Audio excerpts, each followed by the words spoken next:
Siklus lingkungan internal menentukan kekuatan dan kelemahan sehingga dapat mengelola peluang secara efektif dan menghadapi ancaman yang terdapat dalam lingkungan.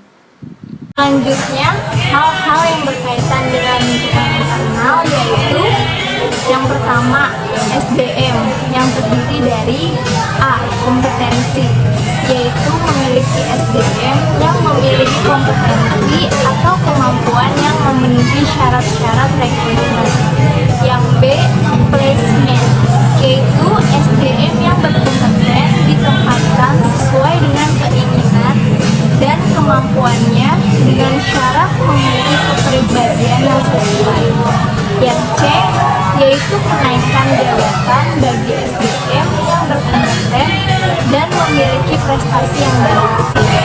Yang kedua, kebijakan yang terdiri dari A. Visi dan misi. Dengan adanya visi dan misi akan membuat perusahaan mengetahui apa yang harus dilakukannya untuk mencapai tujuan dalam visi dan misi yang telah ditentukan. Yang D. Aturan-aturan, yaitu segala aturan yang digunakan untuk dapat menjalankan visi dan misi perusahaan. Apa yang boleh dan tidak boleh dilakukan untuk mencapai target. Yang ketiga, kepemimpinan, terdiri dari A. Kepemimpinan sentralisasi, yaitu gaya kepemimpinan yang dilakukan karyawan berdasarkan keputusan dari pemimpin. Yang B. Kepemimpinan lepas tangan, yaitu pemimpin menyerahkan semua pekerjaannya kepada karyawan dengan tetap melaksanakan fungsi manajemen seperti controlling untuk mengawasi dan mengontrol para karyawan dan setelahnya melakukan evaluasi atas pekerjaan karyawan. Yang C. Kepemimpinan demokratis, yaitu gaya kepemimpinan di mana dalam mengambil suatu keputusan pemimpin melibatkan para karyawan dan memberi kebebasan kepada karyawan dalam mengeluarkan pendapat dan keputusan. Yang D. Kepemimpinan berorientasi pada tugas, yaitu dalam pelaksanaannya lebih menekankan pada tugas-tugas yang harus dikerjakan. Yang terakhir, kepemimpinan yang people oriented, yaitu pemimpin yang selalu memperhatikan dan memberikan semangat kepada karyawan. Pada dasarnya ada dua pendekatan yang digunakan dalam mengidentifikasi dan menilai faktor-faktor internal, yaitu satu, pendekatan fungsi. Pendekatan fungsi adalah upaya dalam mengidentifikasi dan menilai faktor-faktor internal yang mencakup kemampuan, keterbatasan, dan ciri-ciri perusahaan yang dapat dikategorikan pada A. Posisi pasar, yaitu perusahaan didirikan dan dikelola dengan maksud untuk menghasilkan suatu produk baik barang maupun jasa. B. Keuangan. C. Produksi atau aspek operasional perusahaan. D. Sumber daya manusia. E. Struktur organisasi dan manajemen. Lingkungan internal dianalisis kekuatan dan kelemahannya. Dilihat dari A. Lingkungan internal dianalisis kekuatan dan kelemahannya. Dilihat dari 1. Sumber daya atau resource. Misalnya sumber daya alam, sumber daya manusia, sumber daya keuangan, sumber daya sosial budaya, dan sebagainya. 3. Kinerja. Misalnya hasil-hasil dari proses pembangunan sampai dengan saat ini, perkembangan kota, dan sebagainya. Analisis ini akan berjalan lebih lancar jika memanfaatkan sistem informasi manajemen. Pendekatan analisis rincian operasional. Salah satu sasaran penting dalam analisis rincian operasional adalah agar pengambilan keputusan strategi dalam perusahaan semakin mengenali kekuatan dan kelemahan dari perusahaannya. Dengan analisis rincian operasional akan mengakibatkan pada nilai tambah bagi perusahaan. Dalam melakukan rincian operasional, dua hal yang menjadi poin penting, yaitu pelaksanaan kegiatan-kegiatan pokok dan kegiatan-kegiatan penunjang, terutama yang sifatnya strategik bagi perusahaan yang bersangkutan.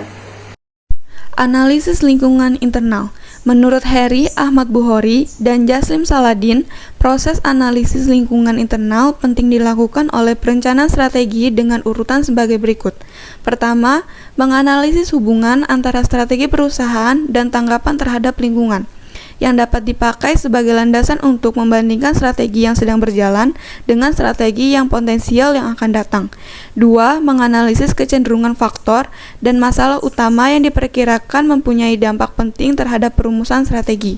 Ketiga, mencoba meramalkan kemungkinan yang akan terjadi pada masa yang akan datang terhadap lingkungan.